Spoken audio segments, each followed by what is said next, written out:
Perkenalkan, nama saya Starla Angelina Agustin dari Prodi Sistem Informasi dengan nomor induk mahasiswa 044847967. Yang saya hormati Bapak Tutor Bahasa Indonesia, terima kasih telah memberikan kesempatan saya pada diskusi 4 ini untuk memberikan gagasan saya.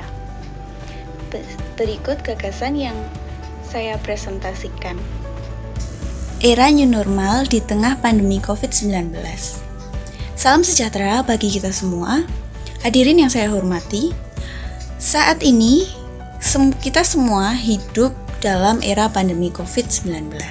COVID-19 merupakan penyakit infeksi saluran pernafasan yang disebabkan oleh virus corona. Virus ini memiliki tingkat mutasi yang tinggi dan dapat menyebar secara cepat. COVID-19 juga dapat mengakibatkan kematian. Di Indonesia, kasus positif COVID-19 pertama kali dideteksi pada tanggal 2 Maret 2020. Saat itu, 2 orang terkonfirmasi tertular virus ini dari seorang warga negara Jepang. Pada tanggal 9 April, pandemi pun sudah menyebar ke 34 provinsi dengan menyebar ke DKI Jakarta, Jawa Barat, Jawa Tengah, dan Jawa Tengah sebagai provinsi paling terpapar COVID di Indonesia. Karena keadaan tersebut, pemerintah membuat kebijakan pembatasan untuk mengurangi kasus COVID-19. Sekolah-sekolah mulai ditutup, para pekerja terpaksa bekerja jarak jauh, beberapa kegiatan yang mengumpulkan banyak orang seperti acara konser, pertandingan sepak bola, dan lain-lain juga terpaksa ditiadakan. Dan tidak terasa, 2 tahun pandemi COVID-19 ini terjadi. Dengan waktu 2 tahun tersebut, banyak hal yang berubah dan terjadi. Upaya-upaya pencegahan COVID-19 pun terus dilakukan. Walaupun di tahun ini, masyarakat sudah diizinkan untuk kembali melakukan aktivitas, mulai bersekolah kembali, sekolah-sekolah sudah mulai dibuka, mulai pekerja mulai bekerja di tempat pekerjaannya secara langsung. Namun pandemi COVID-19 nyatanya belum berakhir. Masyarakat masih berdampingan dengan COVID-19.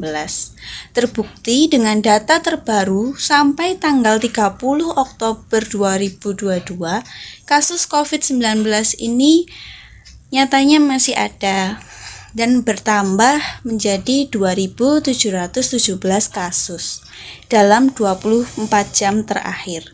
Dan Indonesia mencapai 6.490.622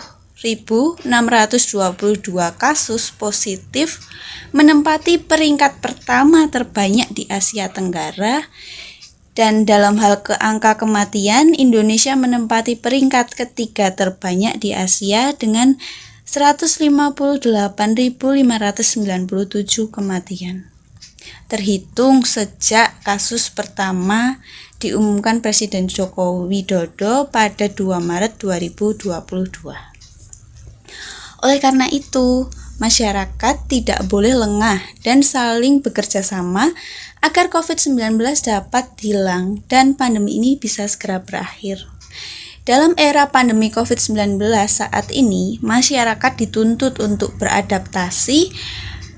Pandemi juga memaksa masyarakat Indonesia hidup dengan tatanan hidup baru, atau yang sering disebut new normal. New normal atau tatanan hidup baru adalah kondisi di mana masyarakat dapat melakukan kegiatan sehari-hari dengan melakukan adaptasi untuk dapat hidup berdampingan dengan COVID-19.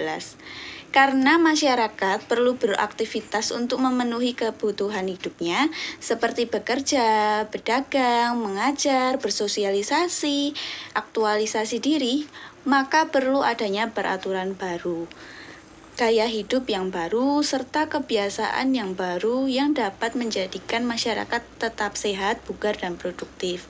Tidak mungkin hanya di rumah saja selama 2 tahun ini dan untuk seterusnya. Oleh karena itu, perlu dibiasakan pembiasaan baru agar masyarakat bisa beradaptasi seperti dan beraktivitas seperti semula. Dengan kebiasaan baru, tentunya harapannya masyarakat terhindar dari COVID-19 dan pandemi bisa berakhir. Bila kebiasaan baru tidak dilakukan secara disiplin atau hanya dilakukan oleh sekelompok orang saja, maka hal ini bisa menjadi ancaman wabah gelombang kedua. Tindakan-tindakan yang bisa dilakukan di era new normal ini adalah tetap menggunakan masker, terlebih lagi di dalam ruangan, menjaga jarak antara satu dengan yang lain, mencuci tangan sesering mungkin terlebih lagi sebelum makan atau minum, menggunakan hand sanitizer, berolahraga, mengonsumsi makanan yang bergizi, dan rajin mengkonsumsi sayur serta buah-buahan. Tidur yang cukup, yaitu 6-8 jam sehari.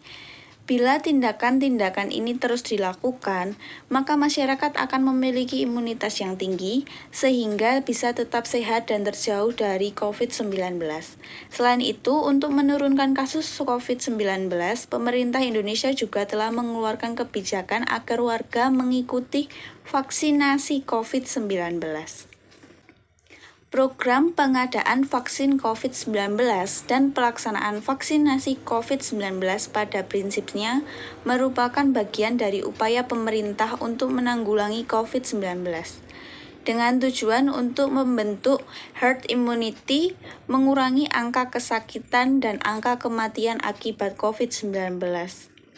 Vaksinasi ini juga sangat mendukung di era new normal. Bila masyarakat banyak yang ikut vaksin, maka kekebalan tubuh di suatu masyarakat tersebut akan kuat, sehingga bisa menekan angka COVID-19. Masyarakat Indonesia diwajibkan mengikuti vaksinasi 1 dan vaksinasi dosis 2. Setelah mendapat kedua dosis vaksin tersebut, warga yang berumur di atas 18 tahun dapat mengikuti vaksin booster. Dengan melakukan kebiasaan-kebiasaan baru di era new normal dan mengikuti vaksinasi yang telah diberitahukan oleh pemerintah, diharapkan warga dan masyarakat Indonesia ini bisa jauh dari COVID-19 dan kita semua bisa bangkit setelah 2 tahun pandemi ini. Sekian paparan yang dapat saya sampaikan. Mohon maaf bila ada kesalahan pengucapan kata. Saya akhiri, terima kasih.